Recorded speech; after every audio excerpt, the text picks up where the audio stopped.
नमस्कार, मी जगदीश मुळे पुन्हा तुम्हा एकदा सर्वांचं सहर्ष स्वागत करतो. आज मी आपणा सर्वांना एका नवीन व्रताबद्दल म्हणजेच प्रदोष या व्रताबद्दल काही माहिती सांगणार आहे की नेमके हे व्रत कसे करावे, या व्रताचे नेमके फळ काय आणि याची छोटीशी कथा आज मी तुम्हाला सांगणार आहे. प्रत्येक मासातील शुद्ध आणि वद्य त्रयोदशीला सूर्य मावळण्यापूर्वीच्या 3 घटकांच्या काळाला प्रदोष असे म्हणतात, ज्यालाच आपण प्रदोषो रजनीमुखम असेही म्हणतो. या प्रदोषाचे व्रत हे शिव या देवतेचे आहे. या दिवशी दिवसभर उपवास करून रात्री शिवपूजनेनंतर भोजन करावे. प्रदोषाच्या दुसऱ्या दिवशी श्री विष्णू पूजन आवर्जून करावे.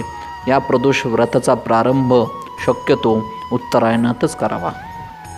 या प्रदोषाच्या काळामध्ये वेदाध्ययन करू नये असे सांगितले जाते, कारण हे रात्र काळातील व्रत आहे.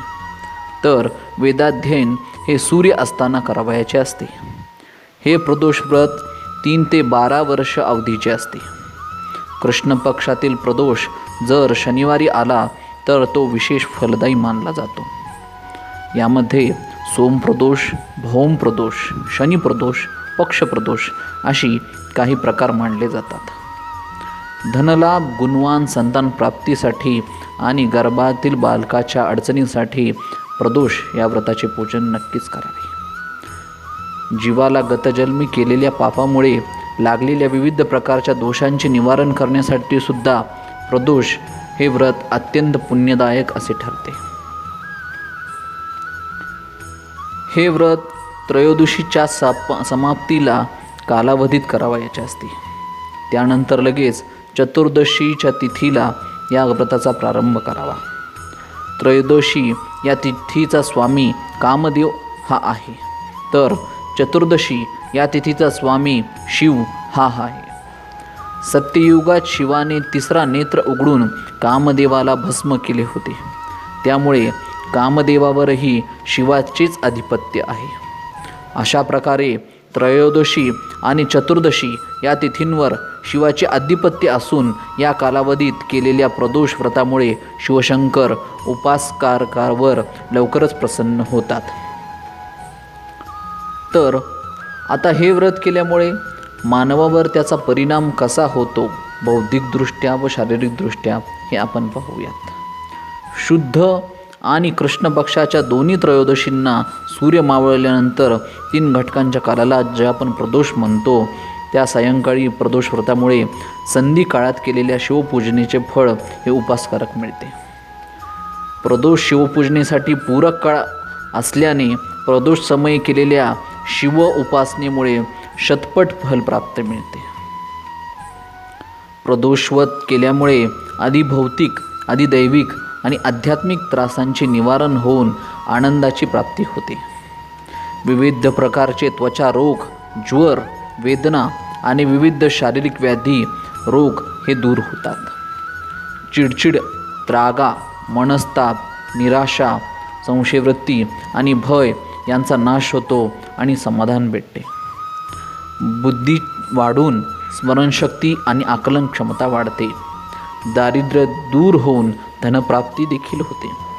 कुटुंब आणि समाज यांतील व्यक्तींशी संबंध सुधारून कौटुंबिक सुख लागते आणि सामाजिक प्रतिष्ठा मिळते.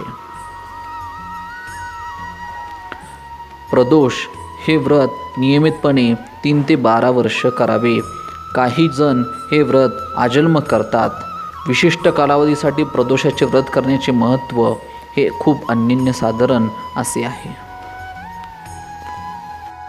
तर आता आपण प्रदोष या व्रताची एक छोटीशी कथा ऐकणार आहोत. प्राचीन काळी एक गरीब पुजारी राहत होता. पुजाराच्या मृत्यूनंतर त्याची विधवा पत्नी दिवसभर फिरून संध्याकाळी आपल्या मुलाकडे देखभाल करण्यासाठी येत असे. एके दिवशी असेच फिरत असताना तिला विदर्भाच्या राजपुत्राशी भेट झाली, जो आपल्या वडिलाच्या मृत्यूनंतर दरदर भटकत होता. पुजाऱ्याच्या पत्नीला त्याची ही अवस्था पाहवली न गेल्यामुळे त्या राजकुमाराला तिने आपल्याबरोबर तिच्या घरी घेऊन गेली आणि त्याला मुलासारखं ठेवण्यास सुरुवात केली. एके दिवशी पुजाऱ्याच्या पत्नीने दोन्ही मुलांना आपल्याबरोबर शांडिल्य ऋषीच्या आश्रमात नेले. तेथे ऋषींनी भगवान शिवच्या या प्रदोष व्रताची कथा आणि पद्धत सांगितली. हे सर्व ऐकून तिने प्रदोष व्रताचे पूजन केले. एके दिवशी दोन्ही मुले जंगलात फिरत असताना त्यापैकी पुजाऱ्याचा मुलगा रात्री घरी परतला. पण राजपुत्र हा जंगलातच राहिला. फिरत असताना त्याला एक मुलगी दिसली. गंधर्व मुलीला खेळताना पाहून तो राजपुत्र तिच्याशी बोलू लागला. त्या मुलीचे नाव अंशमती असे होते. त्या कारणाने त्या दिवशी राजपुत्राला घरी देखील येण्यास उशीर झाला. दुसऱ्या दिवशी राजकुमार पुन्हा त्याच ठिकाणी पोहोचला. तिथे अंशमती तिच्या आईवडिलांशी बोलत होती. मग अंशमतीच्या आईवडिलांनी तो राजपुत्र ओळखला आणि त्याला सांगितले की तू विदर्भ शहराचा राजपुत्र आहेस. तुझे नाव धर्मगुप्त असे आहे. अंशमतीच्या आईवडिलांना तो राजकुमार खूप आवडला आणि ते म्हणाले की शिवच्या कृपेने आम्हाला आमची मुलगी हिचे लग्न तुमच्याशी करावयाचे आहे. तुम्ही या लग्नासाठी तयार आहात का? राजकुमाराने आपली संमती दिली आणि दोघांचेही लग्न झाले. नंतर गंधर्वाच्या प्रचंड सैन्याने राजकुमाराचे विदर्भावर आक्रमण केले आणि एक भयंकर युद्ध झाले. या युद्धामध्ये राजकुमार हा यशस्वी झाला व त्याचा विजय झाला.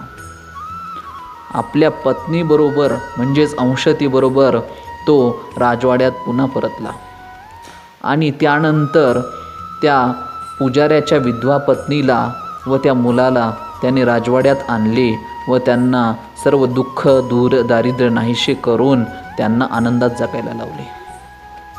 एक दिवस अंशमतीने राजकुमाराला या सर्व गोष्टी मागील रहस्य विचारले असता राजकुमाराने अंशमतीला आपल्या आयुष्यातील सर्व गोष्टीबद्दल आणि प्रदोषाच्या व्रताचे महत्त्व आणि प्रदोषापासून उपजलेल्या फळांची जाणीव करून दिली. यानंतर अंशमती देखील नियमित प्रदोष हे व्रत करू लागली व हे दोघेही आणि ब्राह्मणांची विधवा पत्नी व तिचा मुलगाही आनंदाने नांदू लागले.